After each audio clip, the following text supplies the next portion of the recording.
first boss is Rakdos. What you want to watch out for is his line attack, jump attack, and his mob spawn. For the line attack, you're going to really want to avoid this at all cost. The problem is that this attack doesn't give you a lot of time to react. He'll put a purple aggro circle on whoever he's going to target it. If you get hit by this, it will put a debuff on you that will cause you to just spaz around. You won't be able to use anything. You won't be able to use any skills. You won't be able to move. Sometimes I've been able to move by this. I don't know why. I don't know, it just happens. If you're a mystic and you're near your moats, you can pick up your moat while this debuff is active, and it will cleanse it for you. So one safety net for this is to have a cleansing brooch, and these are really handy because if you're about to die, if the boss is about to attack you and you have this debuff on, you can just pop that cleansing brooch and you'll live. Rakdos' second attack is a jump attack. This is pretty simple. He'll put an aggro circle on someone. You do get a fair amount of time to get out of the way of this. He'll do an animation and you'll clearly be able to tell that he's about to leap at you. The last thing you have to worry about as a healer is his mob spawning. The way you'll know this is about to happen is a tombstone will appear anywhere on the battlefield. You'll need one of your DPS members to go and kill this tombstone. If they don't, this mob's going to be wandering around the battlefield, just dealing a buttload of damage to whoever he hits. And it's likely going to be the healer because healers get all the aggro love. Next up is Via. I hope that's how you say it. There's a period in this boss where you'll have to go and touch a ghost. If you don't, it's an automatic one shot. So how do you know when to touch the ghosts?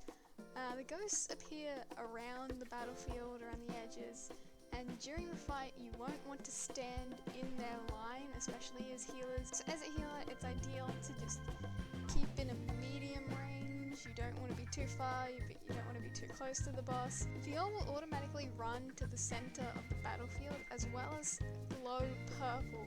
When you see this, you want to go and touch a ghost, but it's very important that you don't do this too quickly or too slowly.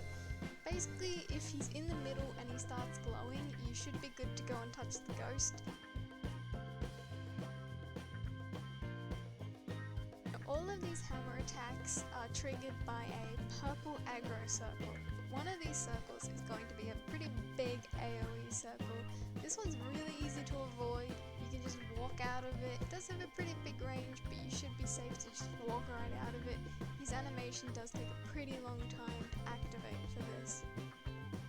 The second kind of circle that will spawn is one that's seriously delayed. You'll be able to tell this one's about to come because it won't happen. You'll see the purple aggro, but you won't see the red circle straight away.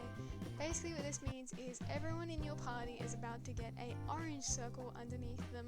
If you get hit by this attack, it will put the ghost effect on you where you go invisible and you basically just take damage over time and you won't be able to attack or heal yourself for that matter.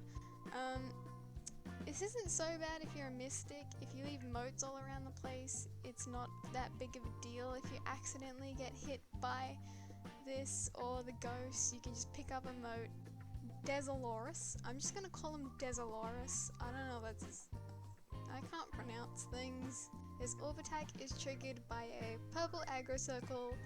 Who'd have thought? It would just launch these orbs at you. You can really easily avoid it by just moving from where you were when the purple circle appeared. There will be ghosts that spawn around the battlefield. They'll come from all four sides. But yeah, if you don't purify this debuff, your party members die.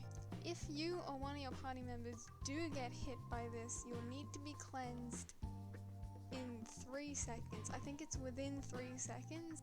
If this is you and you get hit by one of these ghosts, you can use a cleansing brooch. Cleansing brooches are amazing in this dungeon, at least for the first and the last boss. Now, as a healer, I've done the dumb mistake of walking into these a lot of times. He'll put 4 orange circles around the corners of his body, and then they'll just disappear and there won't be an attack. And you'll be like, oh, there's not an attack there. And then it fucking hits you and you die immediately. I've done it multiple times, is what I'm trying to say. Basically, you want to really watch out for when these orange circles appear, because that's a trigger for you to be like, okay, don't stand there for the next couple of seconds. An attack I don't have any footage of. This recording is of my first time doing this boss, so yeah, it's pretty shitty footage.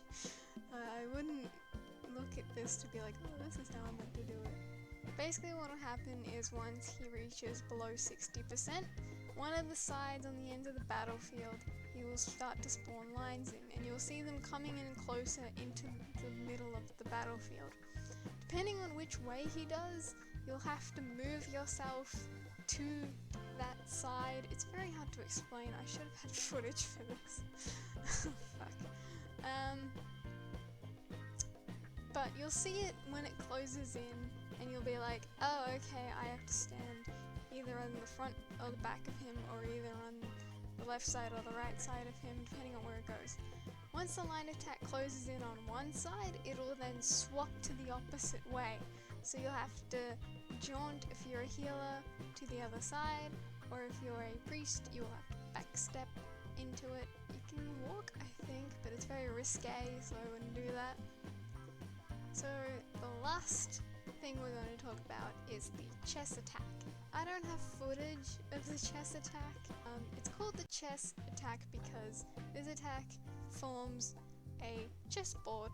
This chessboard has line attacks. Woo, more line attacks in the form of orange glowing lines, and they'll turn to purple, and once they turn to purple, they will deal damage over time if you are standing on them. So it's ideal that you don't stand on them. And across the battlefield there are these little squares, and these squares are basically safe zones for you. If you see these lines merging and you start to see the pattern of a chessboard, just stand where these open circles are. They're pretty easy to see. Hi everybody, hi Dr. Nick. So I hope this helped you guys. It's a really quick, watered down version of the dungeon, and the main reason why I made it as basic as I could is because I don't have any more footage of the dungeon. I only recorded my first time doing this dungeon for my own learning purposes. As a healer it's pretty hard because everyone depends on you, and if they aren't depending on you it's because their MLG is shit. Maybe not, I don't know, man. But yeah, this is basically just something to help you out if you're just starting out doing this dungeon. It's really daunting at first.